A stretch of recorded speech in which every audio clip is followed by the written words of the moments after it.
Olá, meus queridos irmãos. Estamos aqui hoje reunidos mais uma vez no nosso ambiente virtual do GEFA de Niterói. Hoje vamos ouvir as palavras do Rafael Papa, da Associação Espírita Paz e Amor de Juiz de Fora, discursando sobre o tema As Parábolas Atribuídas a Jesus. E para nos conectarmos, vamos agora fechar os nossos olhos, elevar os nossos pensamentos a Deus, nosso Pai de amor e bondade, a Jesus, nosso irmão, e a toda a espiritualidade amiga da Casa de Francisco, agradecendo por estarmos aqui hoje reunidos, ouvindo as palavras do Rafael, para aprendermos um pouco mais dos ensinamentos de Jesus e sobre a doutrina espírita, e que possamos nos tornar pessoas melhores a cada dia. Que Deus esteja conosco, hoje e sempre, graças a Deus.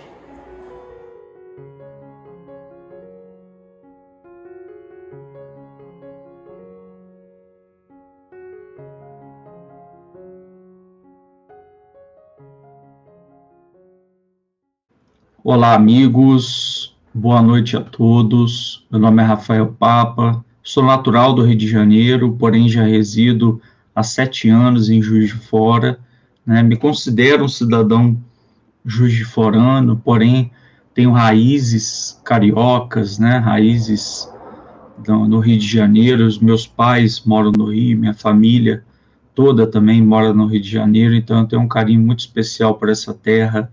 Sempre estou na cidade, E é uma alegria muito grande a gente poder conversar com os amigos do Grupo Espírita Francisco de Assis, em Niterói, o GEFA, Agradeço desde já ao Fernando pela oportunidade, pelo cuidado, pelo carinho e toda essa coordenação, de bastidores que nós sabemos que são necessárias para que uma palestra venha a lume, venha ao ar. E a gente agradece de coração o carinho, a oportunidade, da gente estar junto, mesmo distantes, numa pandemia, num momento difícil para o nosso Brasil, para o nosso mundo, Momentos complicados, porém sabendo que temos que ter fé, Que temos que ter força, otimismo para superar as dificuldades. E agradeço demais a oportunidade de poder conversar com vocês. Espero um dia poder estar junto com vocês, por aqui ser tão pertinho de Niterói, E tantos amigos que a gente vem fazendo nesse mundo virtual é uma das coisas boas que a doutrina dos espíritos tem nos dado, Amigos de coração. E fico muito feliz. Nessa noite a gente vai falar de um tema que é muito especial ao meu coração, que são as parábolas de Jesus, porque o Evangelho é um compêndio, É um compêndio de leis morais, é um compêndio de conhecimentos, é um compêndio de instruções advindas de um ser que nós podemos chamar de espírito puro. E o que é um espírito puro? É alguém que alcançou um grau de perfeição. É alguém que já consegue ler os pensamentos de Deus. É alguém que já consegue fazer essa leitura e consegue ser um instrumento de divulgação, como diz o Livro dos Espíritos, do Evangelho de Deus pelo mundo, pelas leis divinas pelo mundo. Esses seres têm objetivos específicos no plano espiritual de velar pelo planeta, porque já compreendem, já entendem, já conseguem ter unicidade com o Pai. E Jesus fala isso no seu Evangelho, No tempo que esteve aqui no seu ministério público, que ele e o Pai eram um só. Tamanha conexão, tamanha leitura dos pensamentos de Deus.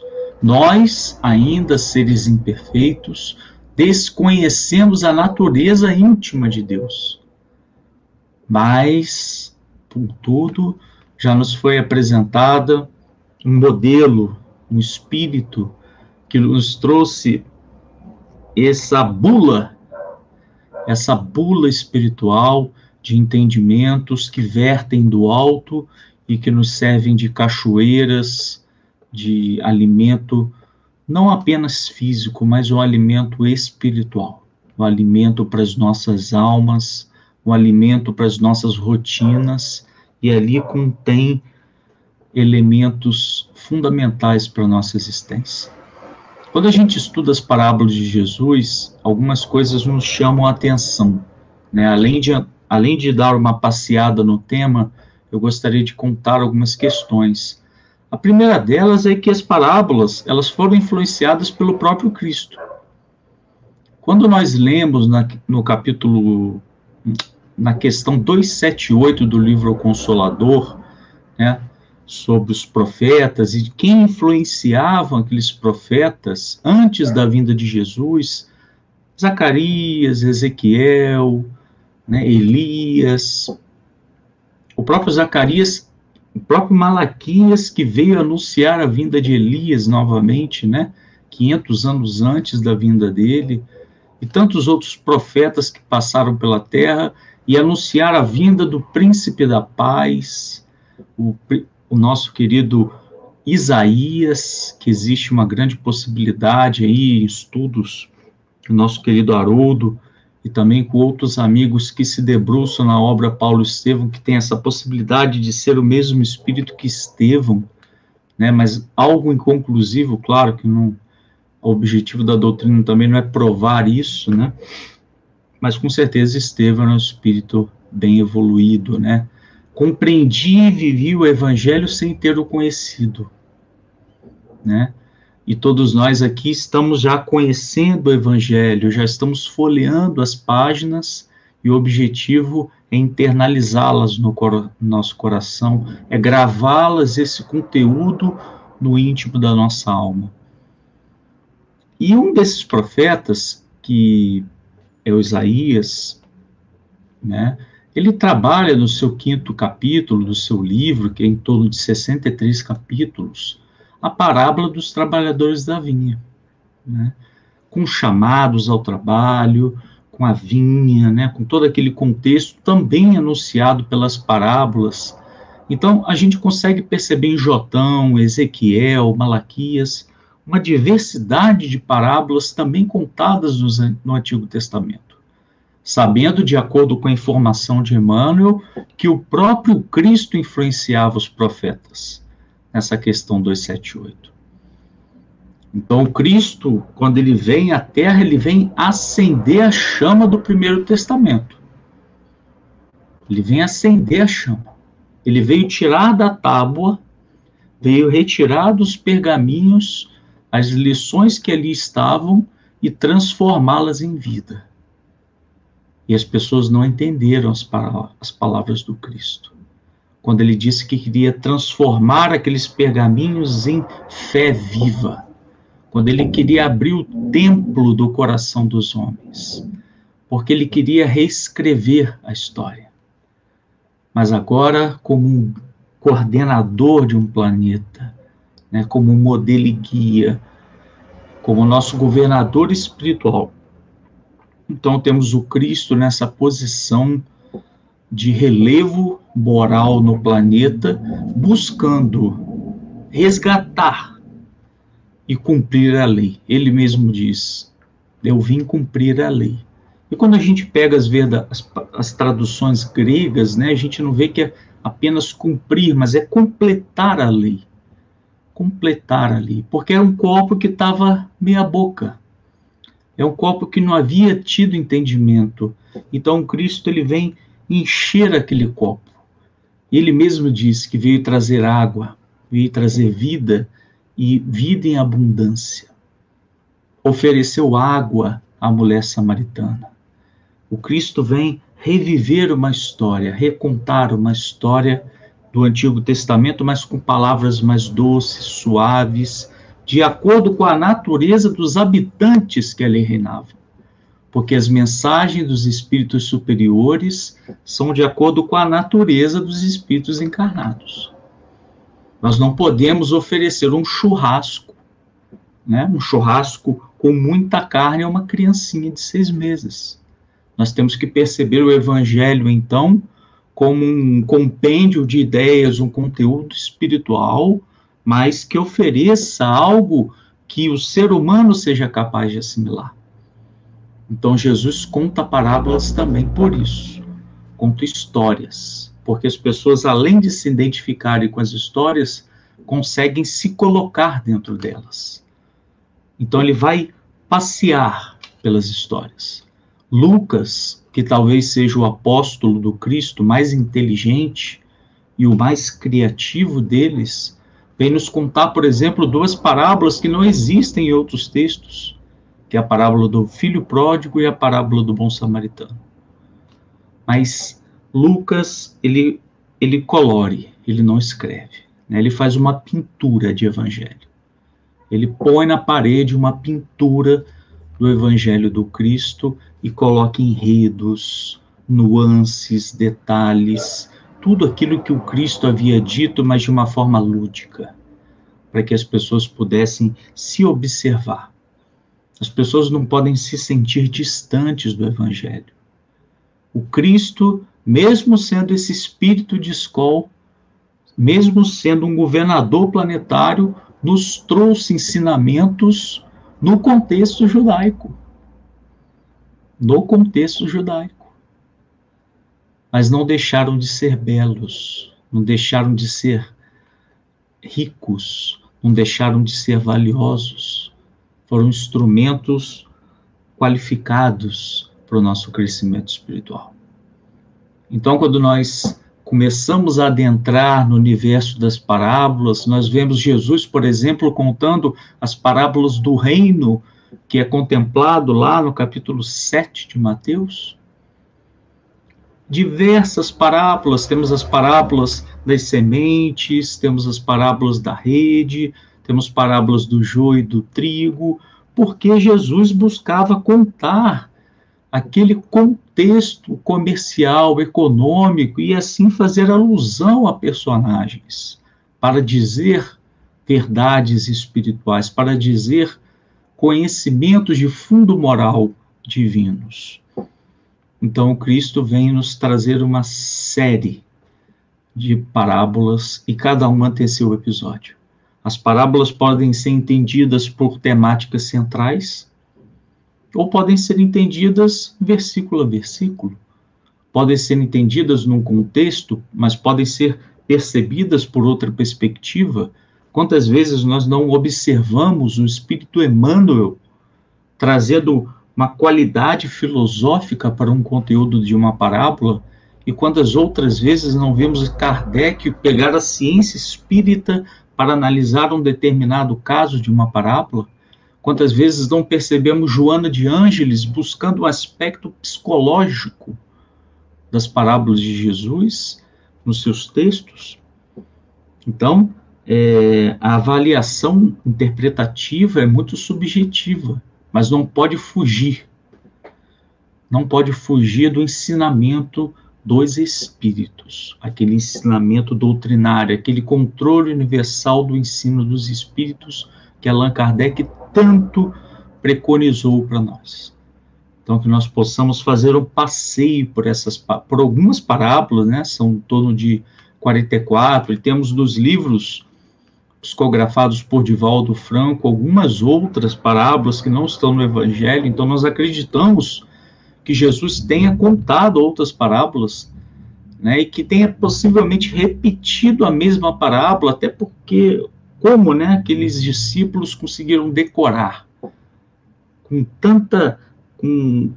tanto valor, né, com tanta expressão cada estrofe é tão bem dividida, né, são 4 linhas para um texto, depois tem uma entrada, depois tem outro texto. As parábolas de Jesus são sonetos, né, são canções, são belíssimas. Quando a gente avalia ela no sentido estilístico, nós temos uma questão belíssima, à luz do português.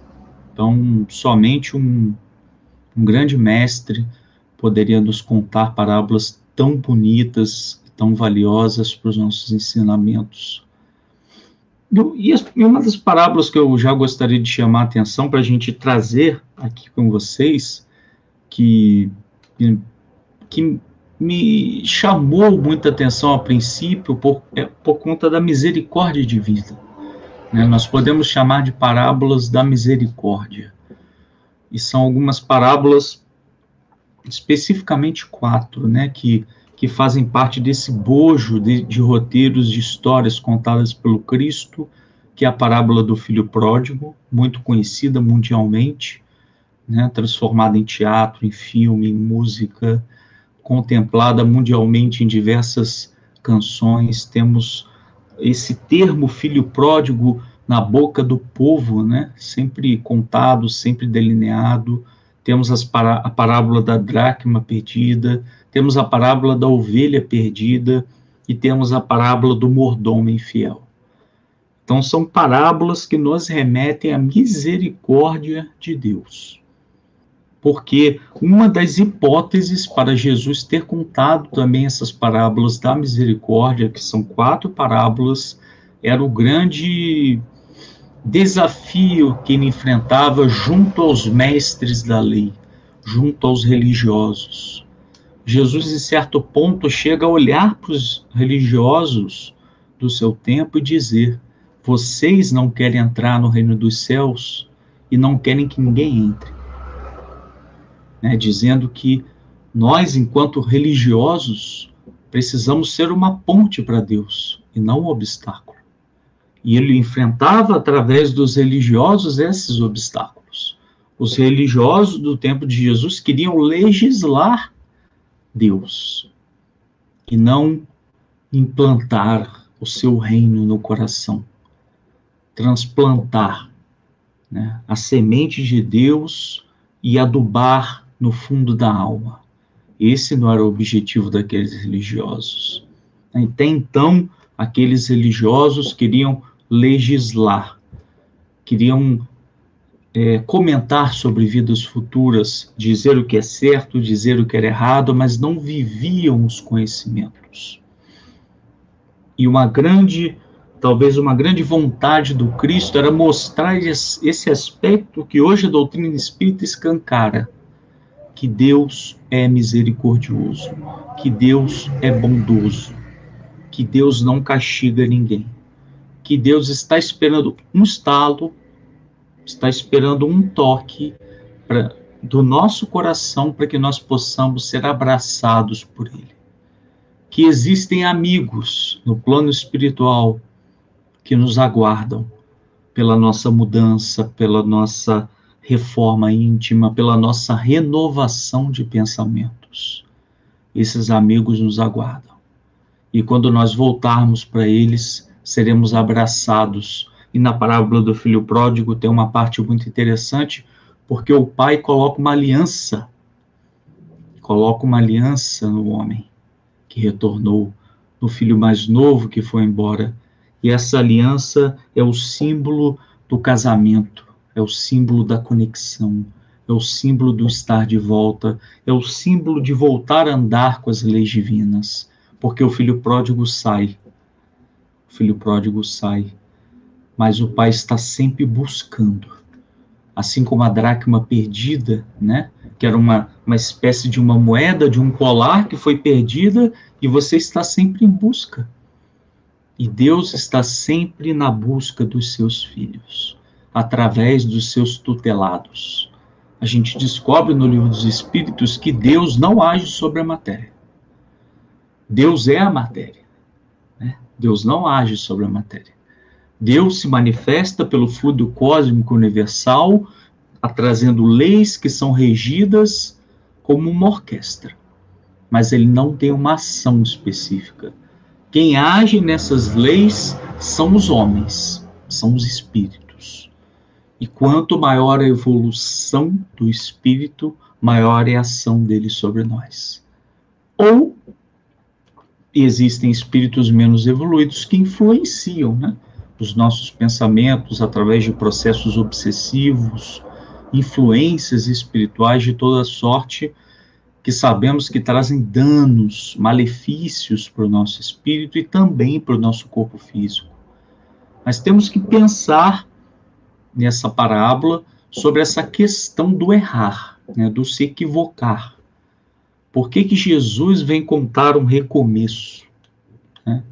Por que que Jesus vem contar um processo de transformação íntima de uma história?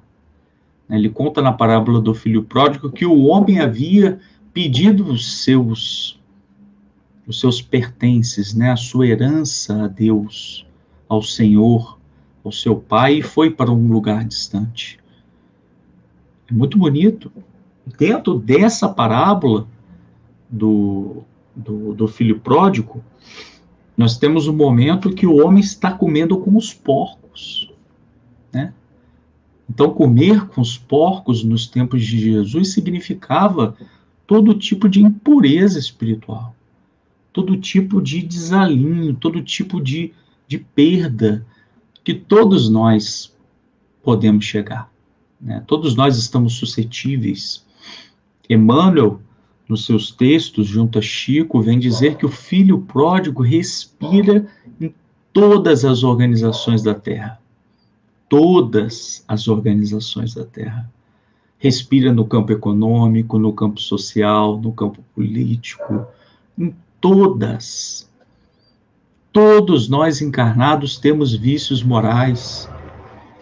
Jesus vem nos dizer no livro Boa Nova que o planeta Terra é um grande hospital. É um grande hospital e o remédio para esse hospital é o Evangelho. É o Evangelho sendo esse redentor de almas, essa bússola que nos traz de volta para o caminho certo. Então precisamos ficar atentos a essas questões das parábolas, né? Porque a parábola está sempre buscando levantar o sujeito, está buscando sempre auxiliar, está sempre em prontidão. A gente consegue perceber isso. E a gente vai para a parábola do bom samaritano, que o homem estava caído. Não sabemos quem era o homem, mas sabemos que esse homem faz um roteiro de filho pródigo. Ele sai de Jerusalém e vai para Jericó. Olha o roteiro de filho pródigo. Porque Jerusalém era a cidade da conexão com Deus, com a conexão com o divino, da conexão com as coisas espirituais.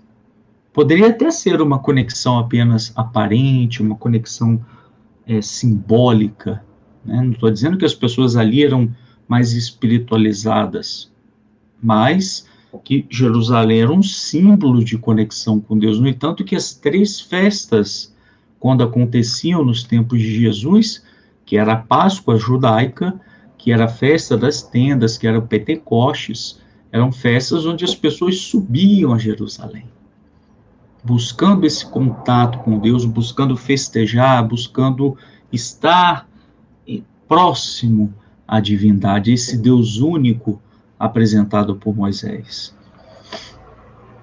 E Jericó já é uma estrada, né, que fica a 9 quilômetros de Jerusalém, e é uma cidade conhecida como as perfumarias, né, como o local onde aconteciam grandes jogos, como o local,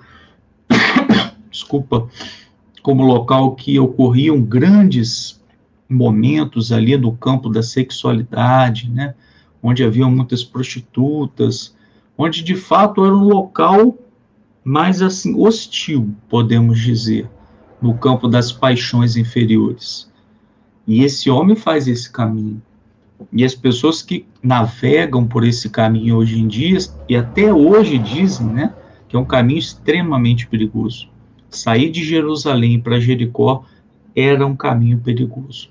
A chance de você ser assaltado, a chance de você ser ferido é muito grande. Muito grande. Então as pessoas eram aconselhadas a nunca viajarem sozinhas por aquelas estradas. Isso aí tem um sentido espiritual, porque a queda espiritual também está aí. Nós somos muito aconselhados pelos nossos guias e mentores a não seguir determinados caminhos, a não seguir determinados roteiros de vida, mas mesmo assim nós vamos. E quando nós vamos, nós encontramos questões, passamos por situações que não esperávamos. E podemos cair, podemos nos machucar, podem ser cicatrizes externas, podem ser cicatrizes morais, podem ser problemas emocionais, podem ser uma diversidade de dificuldades. O que vale é que o homem caiu. O que vale é que o caminho não era aconselhável, mas aquele homem foi. Então ele se torna também um pouco de filho pródigo. Então nós temos uma interlocução entre os dois ensinamentos. Nós temos uma queda. Mas além disso, nós temos algo a mais. Nós temos um resgate. Assim como no filho pródigo, nós temos um resgate daquele homem caído. Mas antes daquele homem ser resgatado, Jesus apresenta duas figuras que passaram por ele e não o observaram. Que olharam, mas não viram. Que sentiram, mas não tocaram. Por vergonha. Por apego às suas leis. Por apego às suas tradições. Por apego aos seus princípios da terra. Possivelmente seres que mais vivem na terra do que moram. É o que o Evangelho segundo o Espiritismo vem nos ensinar. Tem espíritos que vêm à terra para viver. Tem outros que vêm à terra para morar. Ficar raízes. Né? Morar. De fato, se estabelecer num condomínio local. Comprar casas, comprar carros, pertencer a castas, a um conglomerado de seitas e questões mundanas, propriamente mundanas, e se percebem apenas como um corpo físico recheado de ossos, órgãos, tecidos, conjuntos, né? Sangue, mas somos muito mais do que isso. No grego, meta, humano, quer dizer, existe o conceito meta-humano, quer dizer, além do humano, existe algo além que transcende a nossa carne, que transcende o que vemos, que são os espíritos imortais, que nós somos passando por uma viagem na Terra, uma experiência humana, sendo espíritos imortais. Isso é muito importante. Isso é muito importante, porque nós podemos correr o risco de ser aquele religioso. Nós que vivemos dentro do movimento espírita, nós que vivemos dentro de palestras, nós que fazemos exposições, nós corremos o risco de repetir aquele comportamento. Jesus, como diz Emmanuel, não diz nada em vão. Nada em vão, nada é inútil no Evangelho. Nada, nem uma vírgula. Tudo no Evangelho tem um ensinamento moral. E esse é o cuidado que ele pede para a gente. Para que a gente não vista uma roupa de religioso, deixando pessoas caídas no chão. Que nós possamos não passar por outro lado, quando tem pessoas ali precisando da gente. Que as pessoas estão em primeiro lugar. Que o cuidado com o próximo se revela muito importante.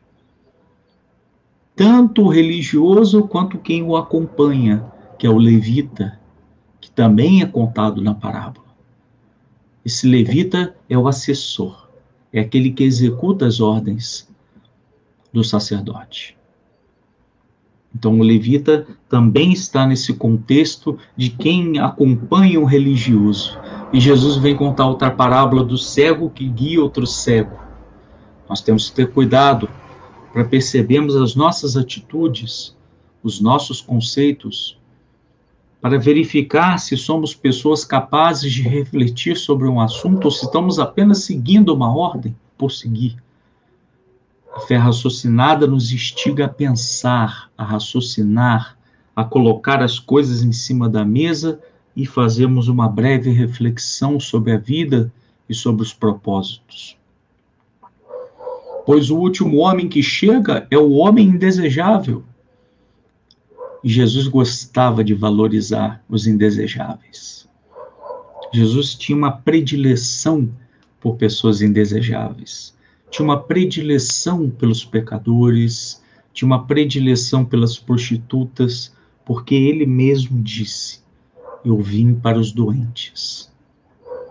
Mas aqueles que se de fato consideravam doentes, aqueles que se de fato assobiam as suas chagas morais.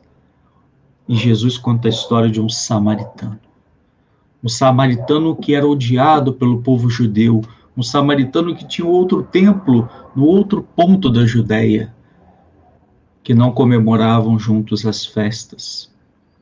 Mas era ele que foi até o homem e resgatou. E ele não fez perguntas ao homem caído. Ele não fez indagações àquela pessoa que estava no chão. Ele vem, olha para o homem e cuida. Ele passa óleo para as dores, para as cicatrizes, para as feridas, passa azeite. O azeite é aquele símbolo do sentimento e do carinho, né? O óleo é aquela asepsia, né? As pessoas que eram ungidas pelo óleo tinham um grande respeito por aquele outro, né? Revelavam uma amizade pelo próximo. Então ele passa um óleo, passa um azeite naquele homem, cuida dele com todo carinho, sem fazer perguntas, né? Sem fazer perguntas. E quantas pessoas estão no mundo caídas, com problemas emocionais, como depressão, como síndrome do pânico, dentro das nossas famílias, completamente destruídas no campo emocional, e nós ainda não conseguimos acolhê-las. Quantas pessoas nos recorrem em busca de um auxílio porque na sua família não encontram esse acolhimento, esse carinho, e as pessoas se sentem sozinhas, né? Se sentem sozinhas, se sentem solitárias, se sentem afastadas de Deus, porque não encontram um aninhamento, não encontram um abrigo, não encontram um colo para chorar no seu lar. Então precisam buscar, fora desse ambiente, algo a mais. Precisam de um samaritano, de um ser externo que venha compor a história da sua vida. Quantas pessoas hoje não cometem suicídios por conta do desamparo, por se sentirem sozinhos, por acharem que a vida não vale a pena ser vivida. E são essas questões que a gente precisa refletir, porque tem muita gente caída. Tem muita gente caída. E também existe o risco de nós sermos os caídos. Porque um dia nós somos os samaritanos, mas outro dia nós somos os caídos. Aquele que nunca caiu na terra precisa tomar cuidado, porque está próximo de cair, né? Vemos uma mensagem de Allan Kardec que é muito interessante no livro Obras Póstumas, onde ele diz que a loucura, que era o termo utilizado na época de Kardec, principalmente por Freud, né, que vem trazer esse termo, né, que vem trazer essa questão de uma forma que caracteriza um sofrimento psíquico. Hoje nós conhecemos como transtornos psicológicos, né? A loucura tomaria conta de toda a humanidade. Toda a humanidade. Inclusive, tomaria conta de crianças que suicidariam. E esses serão os sinais dos tempos.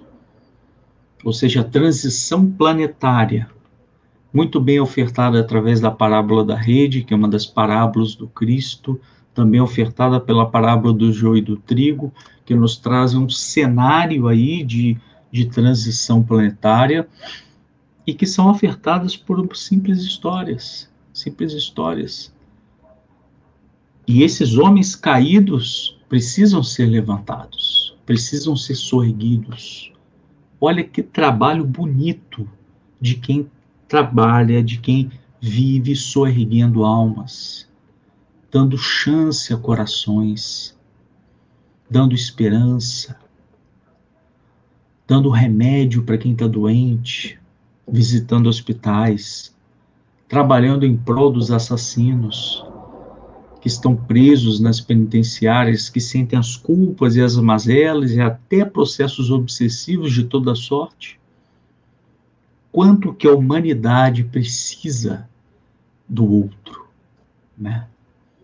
Quanto que a humanidade precisa do outro e como seria mais fácil se nós cuidássemos mais um dos outros. Porque nós não teríamos medo de cair.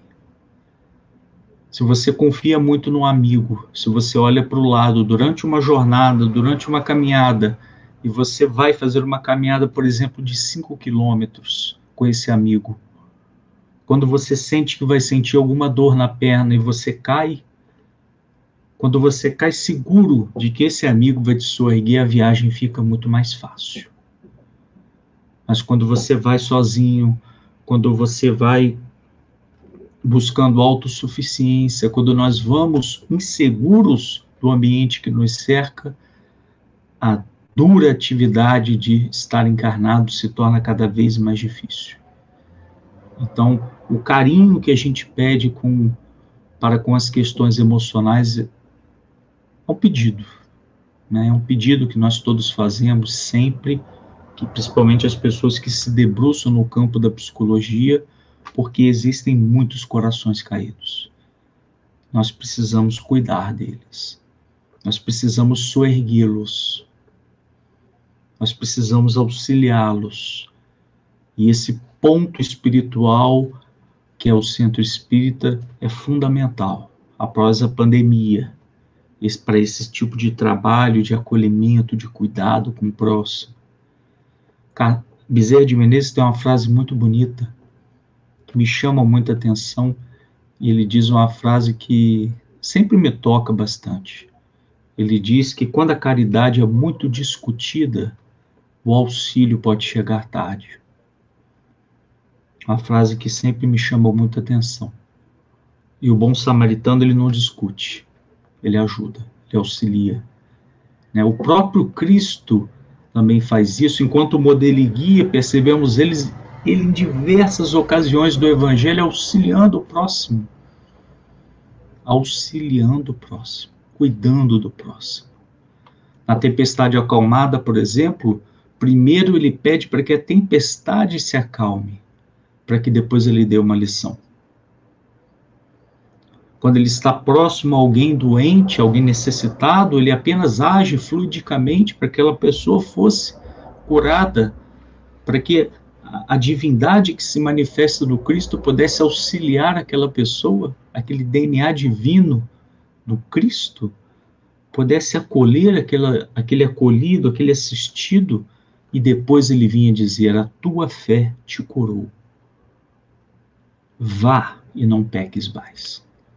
Ou seja, não continue cometendo os erros para que você não venha adoecer novamente.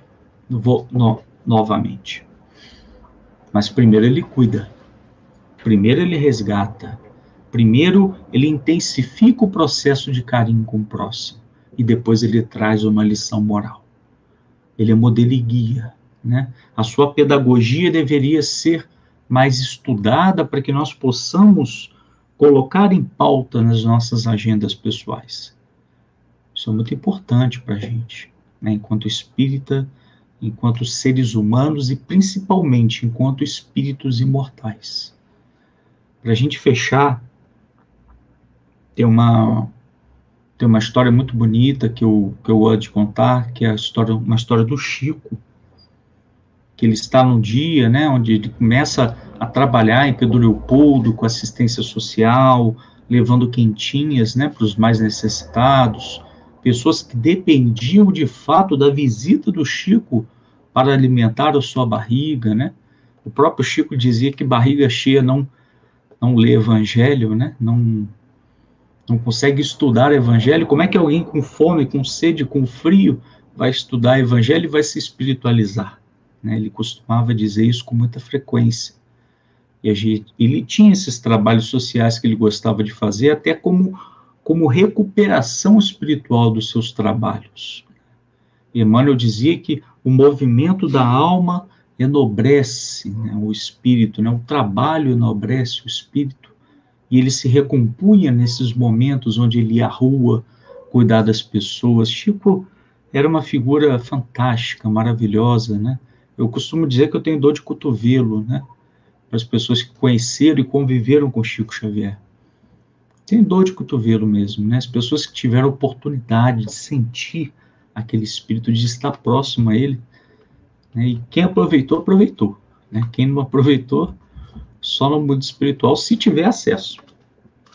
E a história nos conta que Chico vai a um determinado dia, olha a despensa, verifica que não tem nada para entregar para as pessoas, muito chateado, muito triste, né? Diz que não vai à rua entregar, porque as pessoas ficariam frustradas com a ida dele sem nenhum tipo de alimento. Mas Bezerra de Menezes aparece para ele e diz: Chico, você sabe que a água fluidificada pode ser um alimento para o corpo físico. Através dessa manipulação desta água, desses elementos da terra, nós podemos oferecer esse alimento físico. Então encha jarros e vamos para a rua distribuir essa água. As pessoas vão confiar em você, elas vão tomar e vai dar tudo certo. Então o Chico olhou e, como sempre, atendeu, né? Chico era uma pessoa que se dedicava muito mais aos outros e às orientações espirituais do que aos seus próprios caprichos e egoísmos íntimos. E o Chico vai para a rua. Então ele começa a atender as pessoas, começa a abraçar, começa a conversar, a falar de evangelho para as pessoas, aquele momento tão doce, tão sublime, que eu, quiçá, consigo imaginar esses movimentos, né, dentro do meu coração, eu não consigo vislumbrar. Então o Chico começa a entregar as águas e as pessoas topam beber, ele fica extremamente satisfeito.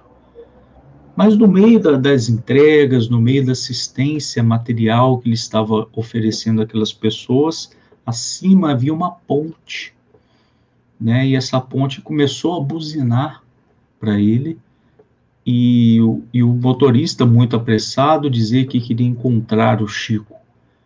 E o Chico olhou e disse: sou eu. Então o homem disse a ele: meu amigo, temos aqui mantimentos dentro do caminhão para entregar para as famílias necessitadas. Esse mês atrasou, mas logo chegou como prometido a você. E ele fica muito feliz. Fica muito feliz. Ele vê aquele caminhão cheio de alimentos, ele pega, doa para as pessoas, é uma festa espiritual.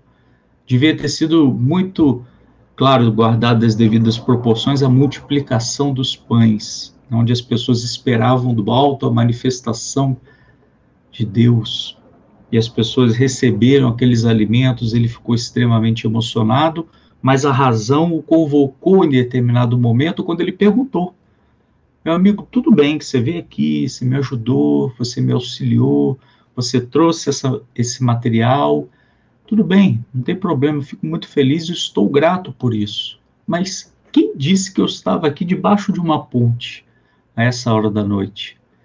E o motorista disse: então, tinha um homem na porta da sua casa de barba, de terno, que disse que o senhor estaria aqui. E logo Chico sorriu, sabendo que era a presença do nosso querido irmão Bezerra de Menezes, que havia o auxiliado a ir à rua para aquele momento de tanta festa espiritual, né? Onde o Chico pôde confiar na espiritualidade, e onde a espiritualidade, através dessa confiança, conseguiu prover um momento de alegria, um momento de fé, um momento tão feliz, inusitado para aquelas pessoas. E nesse momento de pandemia, o que eu desejo para vocês do Grupo Espírita Francisco de Assis, de Niterói, é que nós possamos ter momentos mais como esse, momentos de fé, momentos de depositar no alto as nossas esperanças, para que a gente consiga ser pontes de otimismo, para que nós possamos doar gotas de bondade em momentos difíceis, e para que nós possamos iluminar os nossos corações em tempos tão complicados. Que tenhamos fé, meus amigos, que tenhamos fé, que possamos beber desse Evangelho de Jesus, à luz da doutrina espírita, para alimentar a nossa alma, alimentar o nosso espírito, para nos cercar de toda a influência espiritual que busca nos rastejar nesses momentos complicados da humanidade. Que nós possamos nos libertar dessas influências, que nós possamos nos libertar do pessimismo e que nós possamos ser instrumento de luz na vida do outro. Porque essa é a proposta do Cristo. Servir e não ser servido. Hoje nós ainda precisamos ser servidos, mas também precisamos servir o nosso próximo. Precisamos cuidar dele, lavar os pés, assim como Jesus fez na última ceia, onde ele cuida, onde ele lava os pés dos apóstolos, demonstrando que a maior caridade que existe é ser um servidor. Não é um currículo, não é um cordão, não é um medalhão, né? Não é um carro do ano, mas é simplesmente servir ao próximo como a si mesmo. Então, cuidar do próximo. Ele deixa o novo mandamento: amai-vos uns aos outros, como eu vos amei. Então, que as palavras do Cristo possam ressoar nos nossos corações, que nós possamos ter um contato mais íntimo com os amigos espirituais, que nós possamos fortalecer a nossa energia para seguir sempre com confiança e com fé. Porque se falhar, seremos os caídos e seremos reerguidos, soerguidos por um de nós. Possamos ser amigos nesse propósito de estar encarnados. Então é isso que eu desejo a vocês. Agradeço demais pela oportunidade. Espero que tenha dado tudo certo. E, Fernando, mais uma vez, a gratidão pela prontidão, por estarmos aqui conversando, né? E trocando essas palavras. E para a gente fechar esse momento, né? A gente faz uma prece. Acredito que muitos estarão em casa nesse momento assistindo a palestra. Estão em casa, né? Assistindo a palestra, e que nós possamos rogar aos amigos espirituais esse amparo, esse carinho, esse socorro através do culto da prece. Então vamos fazer uma prece, que possamos nos unir em coração, em sentimentos, para que nós possamos nos aproximar e abrir um campo fluídico para a aproximação desses amigos espirituais que tanto nos amam, que tanto nos querem bem. Então vamos lá.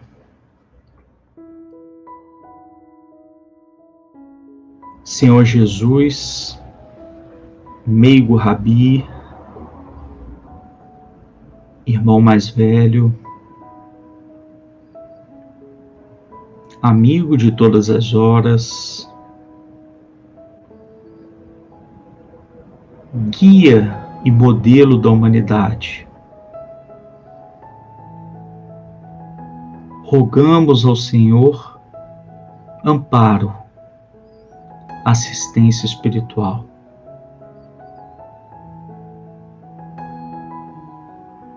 Suplicamos, Mestre, a Tua misericórdia nas nossas existências, nas nossas dores, nas nossas dívidas.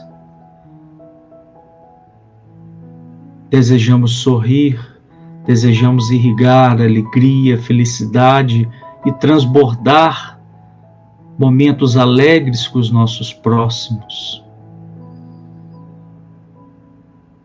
Para que isso tudo aconteça, Senhor, nos proteja, nos auxilie, ofertando coragem, ofertando fé, bons conselhos desses amigos, seus anjos tutelados, amigos que estão sempre conosco em todos os momentos, dispostos a oferecer o alimento que mata a sede para sempre, o alimento perene da alma, o alimento perene do espírito.